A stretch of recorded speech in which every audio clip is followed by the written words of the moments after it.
নমস্কার বন্ধুরা, আজ আমি নিয়ে এসেছি তোমাদের কাছে দ্বাদশ শ্রেণীর নতুন সিলেবাসে সেমিস্টার 3 ভূগোলের যে ভূগঠন প্রথম অধ্যায় আছে, সেই ভূগঠন অধ্যায় থেকে এমসিকিউ প্রশ্ন উত্তর। এই প্রসঙ্গে বলে রাখি, তোমাদের ফার্স্ট সেমিস্টার যেরকম এমসিকিউ প্রশ্ন উত্তরের উপর বেস করে হয়েছিল, ঠিক সেরকমই থার্ড সেমিস্টারও তোমাদের সমস্তই এমসিকিউ প্রশ্নের উপর বেস করে হবে। এক্ষেত্রেও তোমাদের নাম্বার থাকবে 40। তাহলে বন্ধুরা চলো আমি আমার ভিডিওটা শুরু করে ফেলি। আজ আমি তোমাদেরকে নিয়ে এসেছি থার্ড সেমিস্টারে দ্বাদশ শ্রেণীর ভূগঠন প্রক্রিয়া থেকে ভূগোলের এমসিকিউ প্রশ্ন উত্তর। প্রথমে দেখো যেটা আছে সেটা হচ্ছে মহীসঞ্চরণ সম্পর্কে সর্বপ্রথম ধারণা প্রদান করেন কে? এর উত্তর হবে আমার ফ্রান্সিস বেকন। আলফ্রেড ওয়েগেনার মহীসঞ্চরণ যে মতবাদ সেটা কত সালে উপস্থাপিত হয়? এটার সঠিক উত্তর হবে আমার 1912 সালে। নেক্সট দেখো, ওয়েগেনারের মতে প্রাচীন দৈত্যকার মহাদেশটির নাম কি ছিল? এর উত্তর হচ্ছে প্যানজিয়া। নেক্সট দেখো, ওয়েগেনারের মতে প্রাচীন বিশালাকার মহাসাগরটির নাম কি? এরও উত্তর হচ্ছে থ্যালাসা। এরপর দেখো, কোন ভূতাত্ত্বিক সময়কালকে প্যানজিয়া ভাঙনের সূচনা হয়েছিল? এর উত্তর হচ্ছে মেসোজোইক। নেক্সট দেখো, যে ভূতাত্ত্বিক যুগে গন্ডোয়ানা ল্যান্ড ও লরেশিয়া আয়ারল্যান্ড পৃথক দুটি মহাদেশ গঠন করে তার নাম হচ্ছে অপশন সি, অর্থাৎ কি আছে ট্রিয়াসিক। নেক্সট দেখো, গন্ডোয়ান ল্যান্ড ও লরেশিয়ার মধ্যবর্তী অংশে সংকীর্ণ সমুদ্রখাত বা মহীখাত কি নামে পরিচিত? এর উত্তর হচ্ছে টেথিস সাগর। নেক্সট দেখো, আজ থেকে কত কোটি বছর পূর্বে মহীসঞ্চরণের শুরু হয়েছিল? এর উত্তর হচ্ছে 22 কোটি বছর। নেক্সট দেখো, প্যানজিয়ার কেন্দ্রে কোন মহাসাগরে অবস্থান করত? এর উত্তর আফ্রিকা মহাদেশ। নেক্সট দেখো, বৈষম্যমূলক অভিকর্ষ বলের প্রভাবে দক্ষিণ গোলার্ধীয় মহাদেশসমূহ যে দিকে সঞ্চারিত হয়েছিল তার নাম হচ্ছে নিরক্ষরেখার দিকে। নেক্সট দেখো, ওয়েগেনারের মতে পৃথিবী কোন অংশ থেকে যে মহাদেশ সমূহ যাত্রা শুরু হয়? এরও উত্তর আমার দক্ষিণ মেরু। নেক্সট দেখো, ওয়েগেনারের মতানুসারে উত্তর আমেরিকার ক্যালিডোনিয়ান পর্বত ইউরোপের কোন পর্বতকে ছেদ করেছে? এর উত্তর হচ্ছে আমার হার্সিনি আন। নেক্সট দেখো, মধ্য এশিয়া, স্থলভাগ ও উপদ্বীপীয় ভারত পরস্পর কাছাকাছি আসার ফলে যে পর্বতের সৃষ্টি হয়েছে তার নাম কি? এর উত্তর হচ্ছে আমার আরাবল্লী পর্বত। নেক্সট হচ্ছে, পার্সিয়ান যুগে গন্ডোয়ানা ল্যান্ডের জলবায়ু কেমন ছিল? এর উত্তর হবে শীতল ছিল। প্যানজিয়ার মধ্যবর্তী কোন অংশ থেকে ভাঙনের দ্বারা উত্তরাংশ গঠিত মহাদেশ হয়? এর উত্তর হলো লরেশিয়া। নেক্সট দেখো, গ্লসোপটেরিস যে ধরনের জীবাশ্রয়, এটি কোন ধরনের জীবাশ্রয়? এটি হলো ফার্ন জাতীয় অপুষ্পক উদ্ভিদের জীবাশ্রয়। নেক্সট হচ্ছে, গ্লসোপটেরিক জীবাশ্রয় পাওয়া যায়নি কোথায়? এর উত্তর হচ্ছে ইউরোপে। নেক্সট দেখো, যে মেসোরাস যে ধরনের জীবাশ্রয়? এর উত্তর হচ্ছে সরীসৃপ জাতীয় প্রাণীর জীবাশ্রয়। নেক্সট দেখো, প্যানজিরিয়া দক্ষিণাংশে কি বলে? এর উত্তর দেখো গন্ডোয়ানা ল্যান্ড। নেক্সট দেখো, অস্ট্রেলিয়ার পূর্ব দিকে সঞ্চারিত হওয়ার ফলে যে মহাসাগর তৈরি হয়েছে, এটি হলো ভারত মহাসাগর। পরবর্তী দেখো, ওয়েগেনারের মতে যে বলের দ্বারা উত্তর ও দক্ষিণ আমেরিকা মহাদেশ পশ্চিম দিকে সঞ্চারিত হয়েছে সেটি হলো জুয়ারি বল। নেক্সট দেখো, পরিচালন স্রোত মতবাদের প্রবক্তা কে?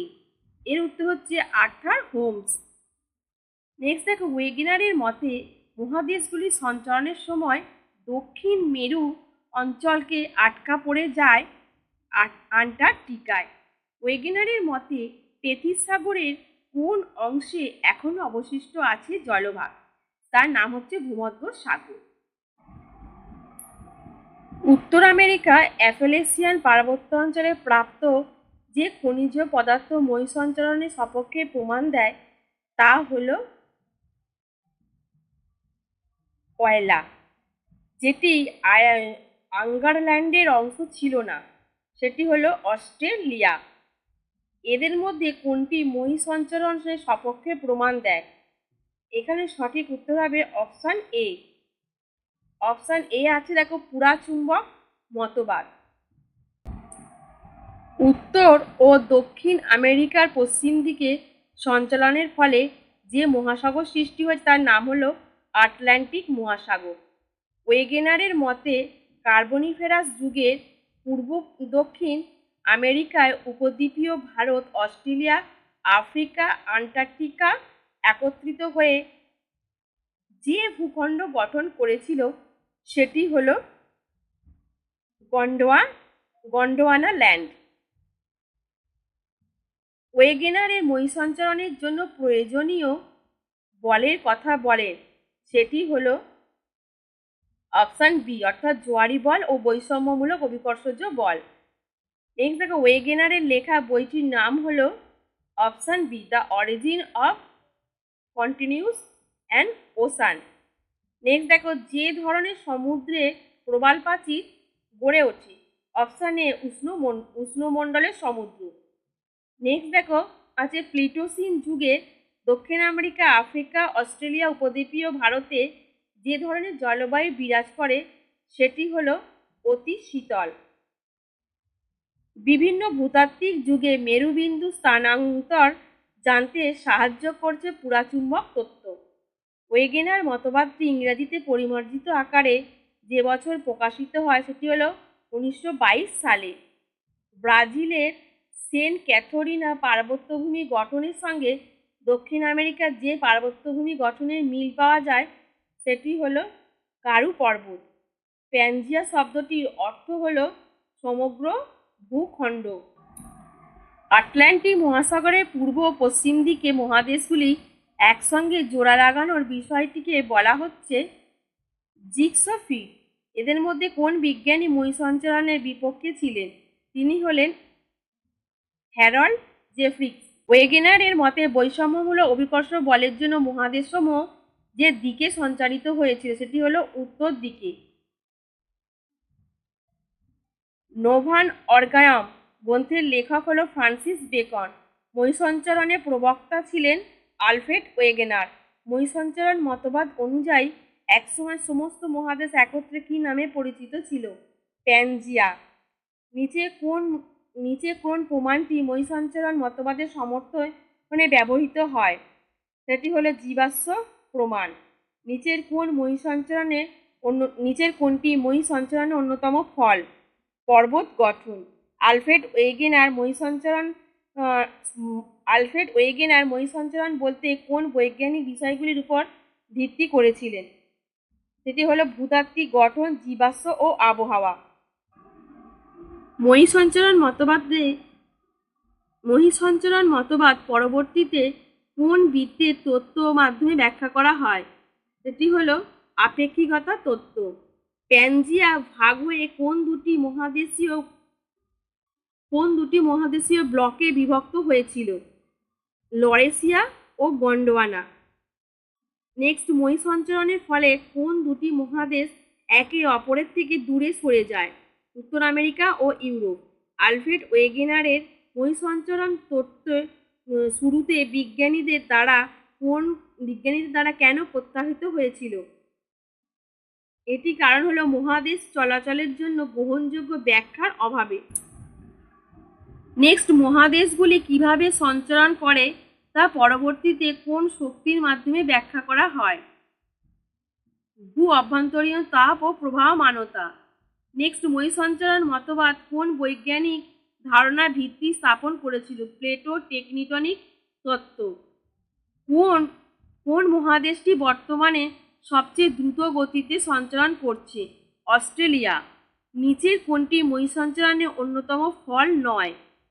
সেটি হলো মহাসাগরের সংকোচন।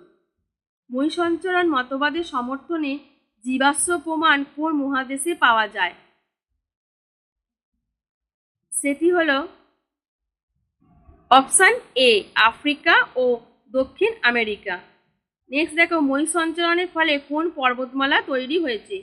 এদের মধ্যে আছে আল্পস, হিমালয়, আন্দিজ। সবকটি উত্তর হবে।